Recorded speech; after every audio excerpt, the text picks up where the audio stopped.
Fala galera, beleza? Tudo bem? No vídeo de hoje, basicamente, dois autores que estão dentro daquela lista de novos autores do vestibular da UEL de 2021, trabalhando com uma corrente filosófica muito mais do que aprofundamento desses dois autores.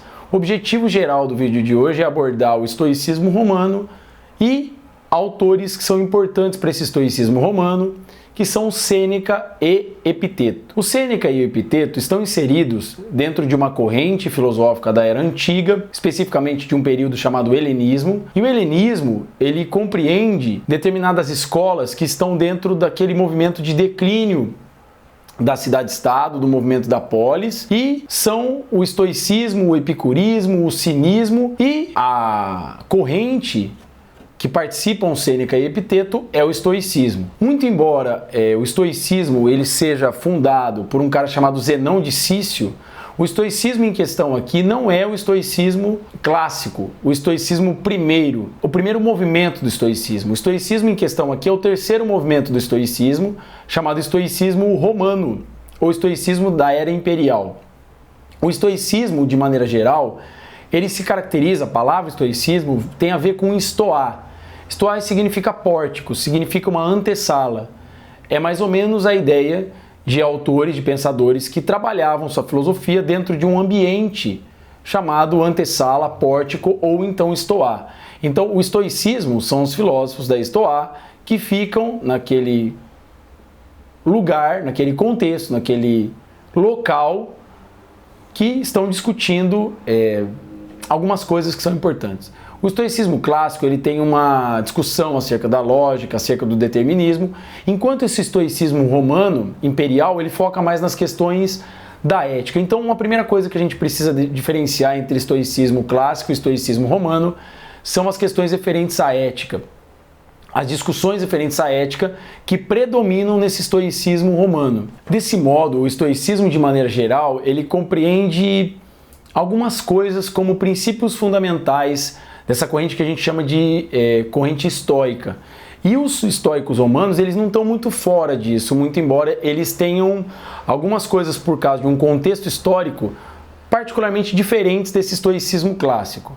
Mas Guto, o que significa esse estoicismo clássico? Eu sei que esses caras eles ficavam no pórtico, eu sei que eles permaneciam numa antessala, era o lugar onde eles faziam filosofia, mas qual que era a discussão básica deles? Era a ética? Os princípios desse pensamento estoico, eles são o que, basicamente? Eu coloco os princípios estoicos em três princípios básicos. A primeira é a aceitação resignada do destino. Então, o destino ele é e há por parte do estoicismo uma aceitação desse destino. A segunda coisa é que o estoicismo ele visa a excelência moral através da supressão das paixões, ou seja, as paixões elas devem ser suprimidas ou às vezes até extirpadas ou negadas, certo? E em terceiro lugar é aquilo que a gente chama de imperturbabilidade, quer dizer, é a tentativa de realizar coisas ou de ter um estilo de vida em que a minha alma permanece imperturbável diante das adversidades, diante das tretas, dos problemas e das questões externas que acontecem na vida de qualquer ser humano. Então, esses três princípios, essas três coisas, elas são meio que princípios norteadores de toda a filosofia estoica, de maneira geral. No entanto, o estoicismo romano, contando com três autores sobretudo, que é o Sêneca, o Epiteto e o Marco Aurélio, que não vai ser fonte de discussão agora nesse vídeo, eles contam com um momento da história em que esse estoicismo, ele não prega esse extirpar, esse retirar, essa supressão completa das paixões, das inclinações, mas eles prezam por um domínio dessas emoções, de modo que ainda existe um resquício do estoicismo clássico, do estoicismo do Zenão, mas por outro lado, existe um movimento histórico que era um movimento de gênese, de surgimento, de embrião do cristianismo, e por isso tanto Sêneca quanto Epiteto, eles têm uma característica de herança muito grande do cristianismo, de uma espiritualidade presente naquele momento e de um recurso de recorrer a um espiritualismo que era muito importante para o contexto da época, sem dúvida nenhuma. Por isso, o Sêneca é o cara que escreve sobre a tranquilidade da alma, por exemplo, que é um livro que tem um caráter de aconselhamento moral. Então, o Sêneca, quando ele escreve num tom de aconselhamento, num tom de diretriz moral, como se ele estivesse dizendo assim, ó, eu vou dar um conselho para você de vida. Você quer ser feliz? Segue esses conselhos. Vai por aqui, vem por ali, sabe? Existe todo um teor ali de meio que um aconselhamento, um caráter de autoajuda ali dentro do Sêneca, no sentido mais positivo da palavra, de dizer para você assim, ó, como que você deve fazer para um bem viver. E aí, uma questão que é norteadora dentro da filosofia do Sêneca é, sem dúvida nenhuma, a questão da morte. Tanto por questões filosóficas, tanto por questões particulares da vida do próprio Sêneca, ele trabalha com a questão do preparar-se para a morte. Quer dizer, a vida ela é um grande preparar-se para a morte e não um temer para a morte. E para o Sêneca existe um conceito, uma palavra, que aí eu acho que vale a pena trabalhar com ele de maneira mais detida, que é a questão da vontade. O Sêneca é um dos grandes autores da antiguidade que meio que inaugura a noção de vontade de uma maneira diferente daquela que os gregos clássicos tinham como vontade. Se a gente pegar o Sócrates, o Platão, por exemplo, vontade para ele, voluntas, que é uma ideia geral, estava muito atrelada a um intelectualismo ético. Para o Platão, para o Sócrates, bastava que você fosse um intelectual, tivesse a consciência intelectual da vontade, para que você efetivamente fosse um ser moral, virtuoso e tudo mais. Para o Sêneca, isso não basta, e ele diferencia conhecimento de querer. E para ele, vontade é querer praticar ações, não é somente ter uma consciência intelectual dessas ações. Muito embora o Sêneca não defina bem o que é vontade, e isso só foi definido na Idade Média, na Era Moderna, com Santo Tomás de Aquino, com Immanuel Kant, com Schopenhauer, com Nietzsche, por exemplo, o Sêneca talvez tenha sua importância porque ele foi o cara que inaugurou essa noção de vontade, não somente como uma vontade intelectual. Então ele quebra com esse intelectualismo ético e joga a filosofia para um caráter muito mais prático, muito mais pragmático, do ponto de vista do seguinte: o que é um preparar-se para a morte? Não é somente ter a intelectualidade, o intelectualismo ético, da consciência de que a vontade é norteadora das ações humanas, mas ter noção de que não basta saber, mas é necessário querer praticar boas ações. E quando ele fala sobre tranquilidade da alma, ele está dizendo basicamente o seguinte: é necessário você se preparar, ter uma vida boa e preparada para você dosar de maneira adequada, preparando-se para a morte. Basicamente, pessoal, aquilo que pode ser inserido dentro do espectro do Sêneca é isso. Essa quebra com o intelectualismo ético, essa ideia de vontade, essa ideia de querer e essa ideia de escrita enquanto aconselhamento moral. Isso nos revela que o Sêneca é um autor importante para essa virada de compreensão.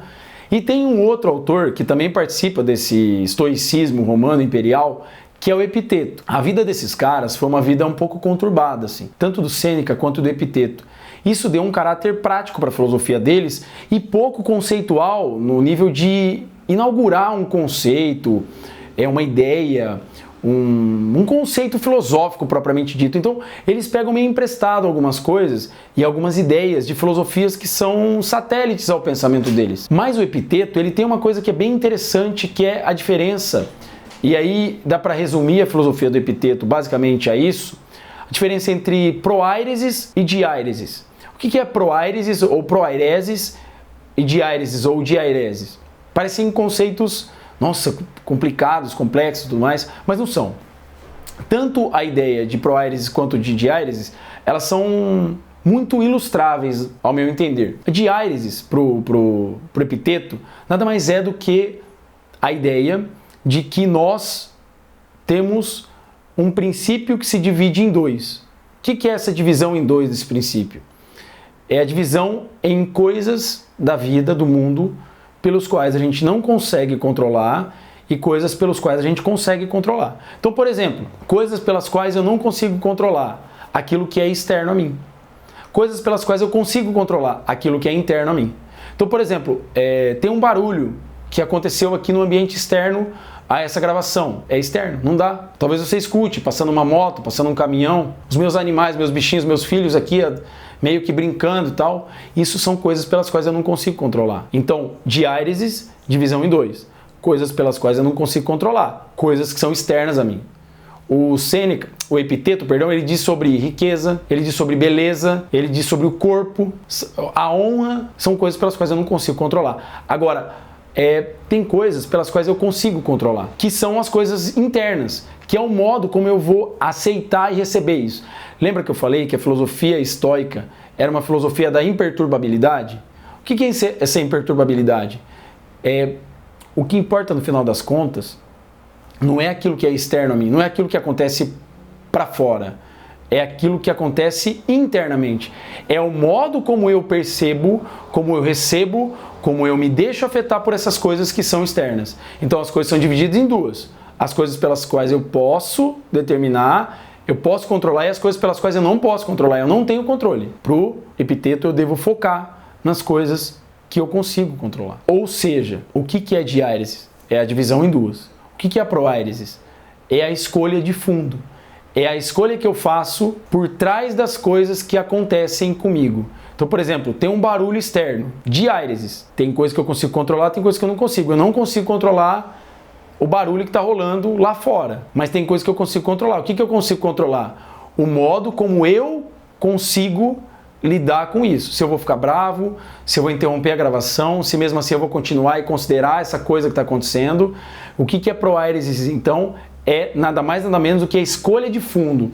É a escolha que eu tenho por trás daquilo que acontece externamente a mim. Quer dizer, é o poder de escolha que eu tenho. É aquilo que efetivamente depende de nós.